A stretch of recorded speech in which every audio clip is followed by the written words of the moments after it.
All right, everybody. Today, I'm going to keep the hook super simple. We are going over how to actually make money as a YouTube video editor. Some background on me, I'm 23 years old, or 23 years young. That makes me sound like an old man, though. I've edited over 730 videos for one of my clients, even more for other clients. I hit my first $10,000 month within 8 months of freelance video editing. And I was able to move to the greater LA area and honestly live like a king. This is what worked for me. This is my playbook. Just before we go any further, I am adapting this tweet thread that I did earlier today. So make sure to go follow me on X. I post a lot of value over here and I'm a lot more active on here. But enough yapping, let's get into actually how to do this. I have my trusty whiteboard right here, digital whiteboard. I like visuals, and I also am doing daily uploads on this channel. Make sure to subscribe. So I need to save some time on the editing process, and part of that is me doing this. Pretty intuitive. So step one right here is going to be finding your niche. It's the same if you're making a YouTube channel. You need a niche. Niche is so important. So I didn't overthink my niche. The initial clients that I targeted were gaming YouTubers. And the thing is, gaming is so big on YouTube. So there's a lot of different sub niches within gaming. You have like Minecraft, you have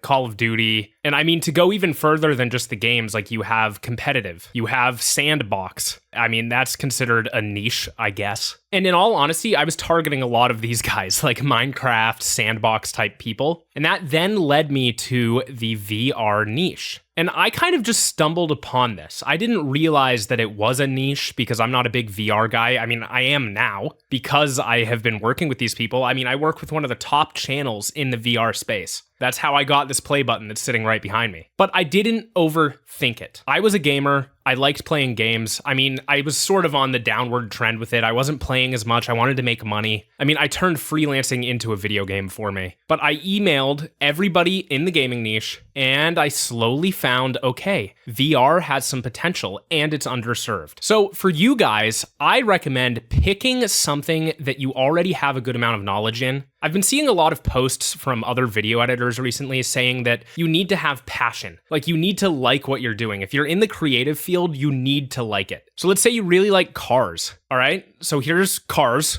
as a whole niche. It's a very general niche. Unless you know exactly what sub-niche of the cars niche you want to go into, just start emailing everybody. Email off-road channels, which is something that I'm really into right now. So if you work for off-road YouTubers or if you are an off-road YouTuber, reach out to me. I'd love to just shoot the shit. You know, like supercars as well. Maybe even like old cars. Maybe that's a sub-niche. So just email everybody in this general niche, and then slowly people will start responding to you and you'll figure out, okay, looks like the off-road niche is actually really underserved right now. And then you know your niche. You are the off-road car YouTuber video editor. Kind of included in step one here is that you aren't an expert. So you aren't the best. There we go. Writing it out. I got to get better at writing. You aren't the best because, I mean, you're just starting in this niche. But to take that even further and look at it a little bit more technically, you aren't the best editor. You don't need to be the best editor. You're just looking for people that are underserved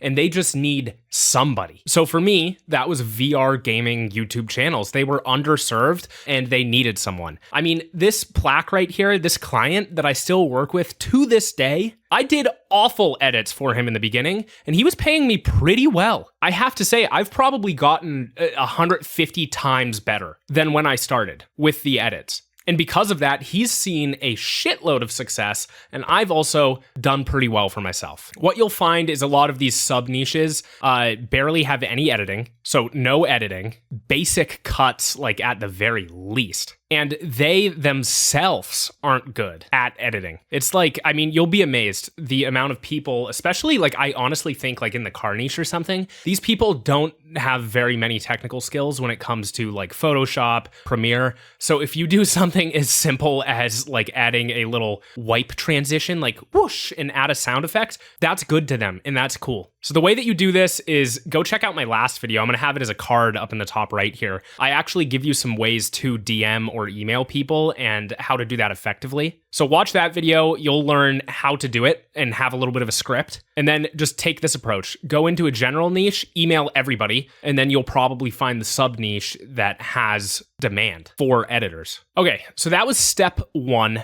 Now we're on to step 2. This one is a little bit of a doozy, and you need to put your thinking cap on, maybe even your role-playing cap. And what you need to do is you really truly need to know your client's audience like a stalker. You need to live and breathe your client's audience. So once you've successfully found the sub niche that requires video editors, that has the demand for video editors, you then need to start doing market research on who are watching these videos. And if you remember, I said pick something that you're already interested in, something that you have passion in, because then you're already halfway there. If you're already interested in cars in general, like maybe you're more interested in supercars, it's not going to be that hard for you to start understanding the off-road audience. But let's say you didn't have any success with any of your current interests. You can still do step 2. It's just going to be a little bit harder. So what I recommend doing, and honestly what I've been doing a lot more recently, is going on to shorts platforms, so TikTok or even YouTube, and just make a new account. Once you make this new account, you need to start teaching it what you want to see. So step 1 of step 2. Sorry, this is getting a little more intricate than I thought, but I'm just bringing you guys value. Value is sometimes intricate. So step 1 here after you make that new account is go and follow your client. And what this is going to do is it's going to teach this new account either on TikTok or YouTube. I mean, if you're editing for YouTubers, definitely do it on YouTube. But if you don't have too much time and you just need to be swiping, do it on TikTok. But what this is going to do is you follow the client and you teach this account, okay, this person, this really legitimate person absolutely loves off-road cars. So he likes this guy, let's recommend him some other content. And this account is going to be your second brain. And what the second brain does is it makes it easier for you to understand trends within the niche that you're working in. So maybe you see that like Bilstein shocks, which if you're unfamiliar are like off-road shocks. So it absorbs, I'm not gonna get into it. It's something that's off-roady. But let's say Bilstein shocks are super, super interesting to the off-road community at the moment. You now know that, and you know to, suggest to your new client, like, hey, let's do some videos on Bilstein shocks. Or you know to include videos or footage in your edits that show the Bilstein shocks. It's little subtle things like this that are going to make you so much more successful and make you look like a goddamn expert in your client's eyes. Once you've interacted with a lot of content on this account, subscribed to other similar channels that were recommended to you, you then need to build a dream viewer profile. And you'll be able to do this pretty easily. It may take a couple revisions, and it's not something that's set in stone. This is something that should be adapted over time. I mean, I'll say working with my clients for multiple years, the audiences change. Their ages change. Maybe we just need to switch the content completely. And then this dream viewer changes. But you can make those adaptations because you have this account that's getting recommended this content. You'll know what people want. You'll know what people are seeing and what YouTube is pushing. So for this dream viewer for the off-road community, just for example, I want you guys to be doing this on your own. And even if you're working with clients right now and you're a semi-successful video editor, this is something that you should be doing anyways. Step 2 is very important. But like I said, for example, for this off-road channel, the dream viewer is probably somebody who's, 20 to 30. They are somewhat reckless. They're probably super interested in cars, but really don't have any on their own. They're probably relatively outdoorsy, which means they probably don't spend too much time on their phone. And they probably are interested in like how-to content, considering they're kind of car junkies, Now, this is one example of a dream viewer for a off-road focused car channel. But you also need to do some research because this is just one dream viewer. There's probably multiple dream viewers. There's probably the 40 to 50-year-old like midlife crisis guys who just got a 4x4 like Ford Bronco. And they want to go out and go on trails, but they don't really have the time because they have kids at home. You can take this further and further. But how does this help you? I mean, that's the real thing here. How does this help you? This helps you to know what to include and what not to include in your edits. Because let's be honest, this dream viewer probably could care less about memes. The 40 to 50-year-old definitely doesn't care about memes. So I don't want to catch you using the Minecraft damage sound effect in these videos because it's not relevant. Same with music choices. Like this will help you decide what music to use. It'll also help you decide, is this fast paced? Should it be slower paced? It just makes everything easier. You'll know what to do and you'll know how to improve. As an editor, you need to know how to improve. I mean, I'll sit here and I will lose my mind because I just feel like I need to be doing more, or I need to be adding more, or I need to be doing something new. But then I look back at the dream viewer for the clients that I have and I realize I'm doing great. I'm doing perfect. This is exactly what they're looking for. It leads to less self-doubt and it just gives you some peace of mind at the end of the day. Step 2 is extremely important. Like, this is a very important step. I could do a whole nother video on step 2 alone. As I just said, step 2 was one of the biggest and most important steps. So step 3 and 4 are a little bit quicker here. Step 3 is all about efficiency. So just work.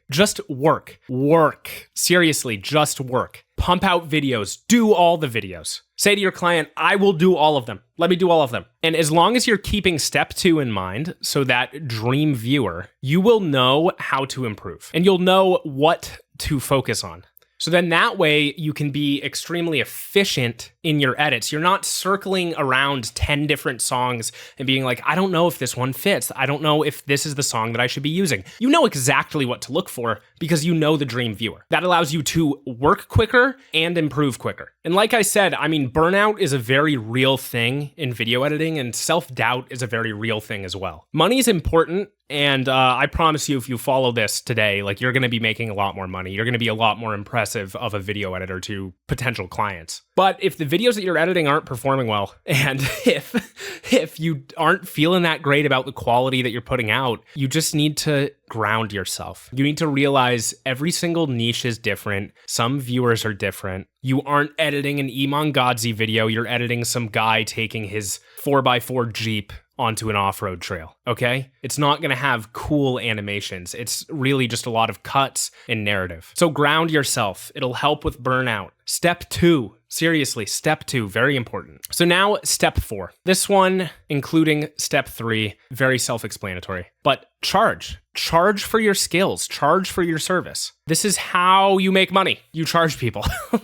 Come up with pricing for one-off cuts. So just one video, like how much are you going to charge for one video? Let's say you charge $100 to start. I wouldn't go anywhere below that, ever. If you are truly a beginner, like start at 100. Don't go lower. Don't let people scam you. And then look into bulk pricing. So how would I charge if somebody agreed to sign a contract with me for half a year, 6 months? I mean, let's say they want to do 20 videos a month. All right, I'd probably charge them $2,000 a month. Or, you set your one video price to $150. So if somebody wants to work with you on a one-off video, it's $150. Advertise that, put that out there so that people know it's a grounding anchor for pricing. And then, offer the 6-month package at the $100 video, a little bit of a discount. And because you're $150, I'm gonna cross that out, right? $150, because it's out there that you charge $150 a video, this looks like a deal. And then when you tie in all of the knowledge that you have of this niche through step 2 and step 3, it's gonna look like a steal. You're gonna look perfect. So go ahead, watch my last video on how to actually DM and email people. It'll help you immensely. It's all data driven. As you can see,